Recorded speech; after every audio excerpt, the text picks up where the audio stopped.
네, 오늘은 첫 번째로 돌발성 난청과 저음역 난청의 차이점에 대해서 말씀을 드리겠습니다.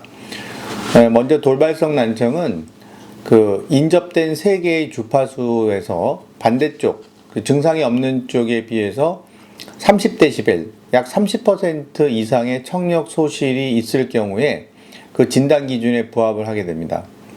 이에 반해서 저음역 난청은 1000Hz는 반드시 정상이어야 하고 250Hz와 500Hz에서 떨어지는데 이것이 이제 2000, 4000Hz에 비해서 약 10dB 이상의 이제 차이가 나게 되면 저음역 난청의 진단 기준에 부합을 하게 됩니다. 이렇게 두 가지는 청각학적으로 진단 기준이 다른 것이 있습니다. 환자분들의 경우에는 이런 것들을 잘 모르시기 때문에 이제 증상을 가지고 병원에 내원하시게 되는데, 저음역 난청인 경우에는 이 난청이 부분 난청이기 때문에 본인의 주 증상이 잘 안 들린다는 증상을 가지고 오시는 분은 없고요. 귀가 먹먹한 증상을 대부분 호소하십니다.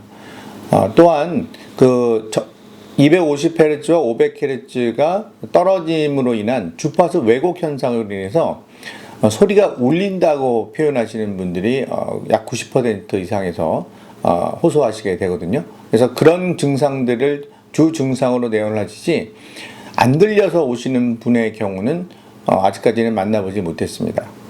저음역 난청의 원인은 아직까지는 확실하게 밝혀진 건 없습니다만 최근에 논문들이 많이 이제 만들어지고 있습니다.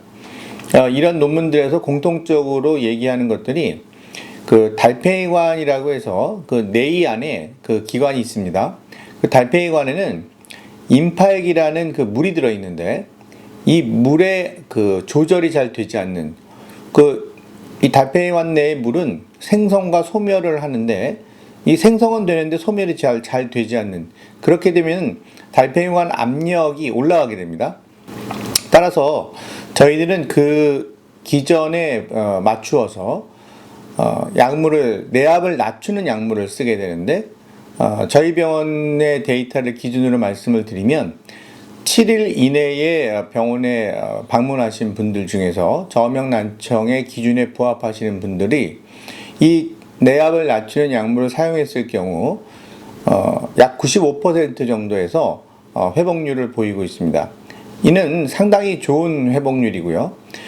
이에 비해서 돌발성 난청의 치료율은 7일 이내로 내원하셔서 빠르게 치료가 들어가고, 아무리 좋은 고식적인 치료를 한다고 하더라도 안타깝지만 3분의 1에서는 치료 효과가 없는 것이 일반적으로 돌발성 난청의 치료 결과입니다.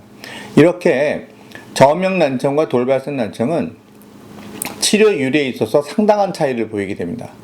따라서 환자분들께서 저음역 난청인데 돌발성 난청으로 잘못 오인하시게 되는 경우는 치료가 잘 되는 병이기 때문에 이게 불필요한 걱정을 하지 않으셔도 되는데, 저음역 난청을 돌발성 난청으로 오인하셔서 걱정을 하시는 분들을 진료실에서 상당히 많이 만나보게 됩니다.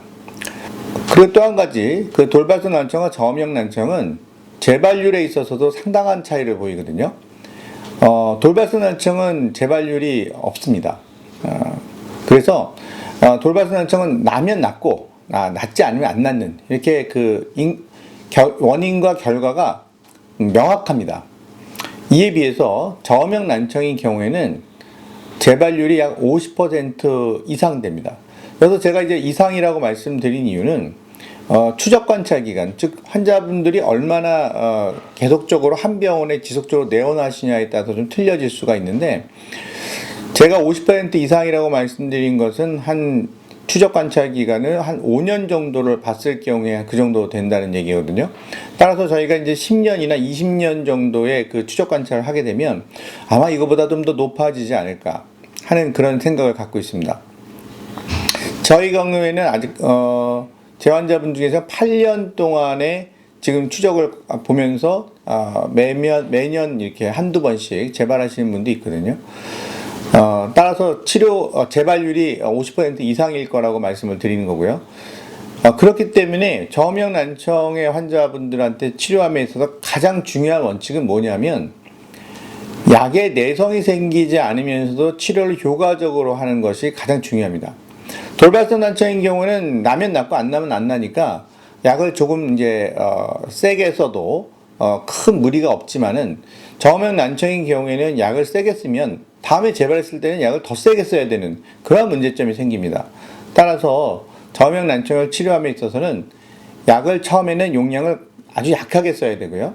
그러면서 환자분의 반응을 보면서 조금씩 약의 강도를 올려서 환자분한테 있어서 약에 내성이 생기지 않도록 하는 것이 치료 원칙에 있어서 가장 중요한 원칙이라고 할 수 있겠습니다.